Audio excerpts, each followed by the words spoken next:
दरबार में भिड़े दो मंत्री बीरबल और तानसेन। मुगल सम्राट अकबर का दरबार केवल सत्ता का केंद्र नहीं था, बल्कि वहाँ बुद्धि, कला, तर्क और वितर्क का सबसे बड़ा मंच भी था। उस दरबार में 9 रत्न थे, जिसमें से 2 रत्न ऐसे थे जिनकी प्रतिभा अलग अलग क्षेत्रों में मानी जाती थी।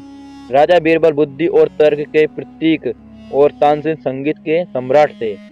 जहाँ बीरबल अपनी तीव्र बुद्धि, चतुर उत्तर और तर्कशक्ति के लिए प्रसिद्ध थे, वहीं तानसेन की मधुर वाणी और रागों की शक्ति पूरे संसार में प्रसिद्ध थी। दोनों ही अकबर के अत्यंत प्रिय थे, लेकिन दोनों की प्रतिभा अलग अलग क्षेत्र में थी। मनुष्य होने के नाते कभी कभी अहंकार और प्रतिस्पर्धा मन में जन्म ही ले लेती है। दरबार की शुरुआत। एक दिन अकबर का दरबार सजा हुआ था। संगमरमर के स्तंभों के बीच सोने से जड़ाई वाला सिंहासन दमक रहा था। चारों ओर मंत्री, सेनापति, विद्वान और कलाकार उपस्थित थे। अकबर ने मुस्कुराते हुए कहा, आज हमारा मन प्रसन्न है, क्यों ना आज दरबार में कुछ रोचक हो। तानसेन ने विनम्रता से सिर झुकाया। जहाँपनाह की आज्ञा हो तो मैं कोई नया संगीत प्रस्तुत करूं। अकबर प्रसन्न हुए। अवश्य तानसेन, तुम्हारा संगीत आत्मा को छू लेता है। तानसेन ने जैसे ही राग छोड़ा, पूरा दरबार मंत्र मुग्ध हो गया। पक्षी एक खिड़कियों पर आकर बैठ गए। वातावरण में एक अलौकिक शक्ति फैल गई। राग समाप्त होते ही अकबर ने थाली बजाई। अद्भुत तानसेन, तुम्हारा संगीत तो चमत्कार है। बीरबल की मुस्कान और तानसेन का गर्व। बीरबल भी मुस्कुरा रहे थे, लेकिन उनकी आंखों में हल्की शरारत थी।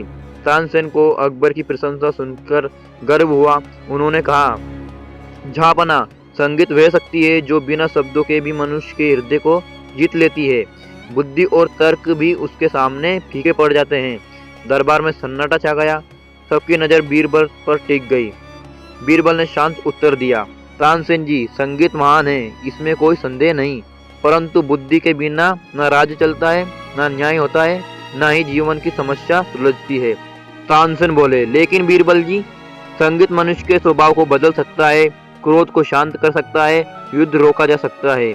बीरबल मुस्कुराए, और बुद्धि युद्ध से पहले ही युद्ध को रोक सकती है। अकबर की परीक्षा। अकबर ये टकरार देखकर आनंदित हो गए। उन्होंने कहा, लगता है आज हमारे दरबार में 2 बुद्धिमान मंत्री आमने सामने हैं। क्यों ना आज एक परीक्षा हो जाए। तानसेन और बीरबल दोनों झुक गए। अकबर बोले, मैं यह जानना चाहता हूँ कि संगीत अधिक शक्तिशाली है या बुद्धि। पूरा दरबार उत्सुक हो गया।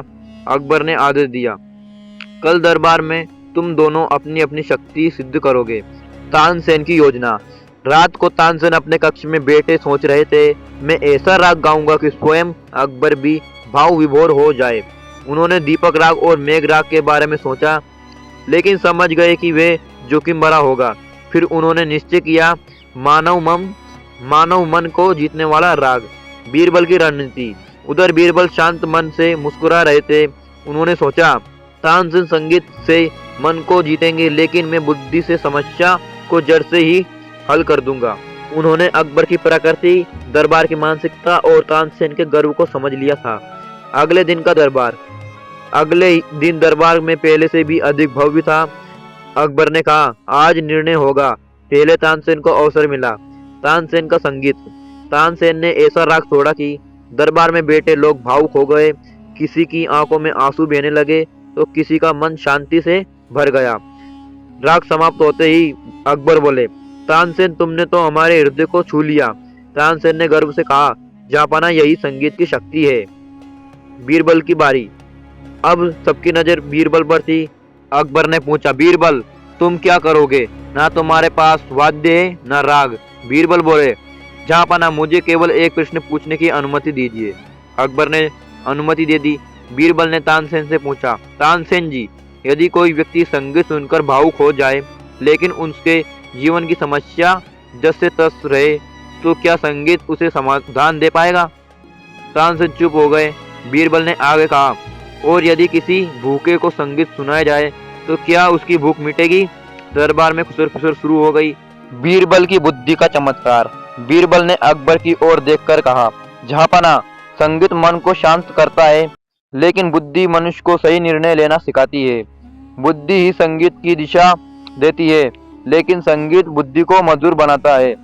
फिर बीरबल ने एक उदाहरण दिया, यदि तानसेन जी बिना बुद्धि के राग चुन ले, तो वह संगीत विनाशकारी भी हो सकता है। अकबर का निर्णय। अकबर सिंहासन से उठ खड़े हुए। उन्होंने कहा, आज मुझे ये समझ आ गया कि तुलना करना ही भूल है। बीरबल की बुद्धि राज को चलाती है और तानसेन का संगीत आत्मा को जीवित रखता है। अकबर ने दोनों को अपने पास बुलाया। अहंकार का अंत। तानसेन ने बीरबल की ओर देखकर कहा, बीरबल जी, आज मुझे समझ आ गया कि केवल कला ही नहीं, विवेक भी आवश्यक है।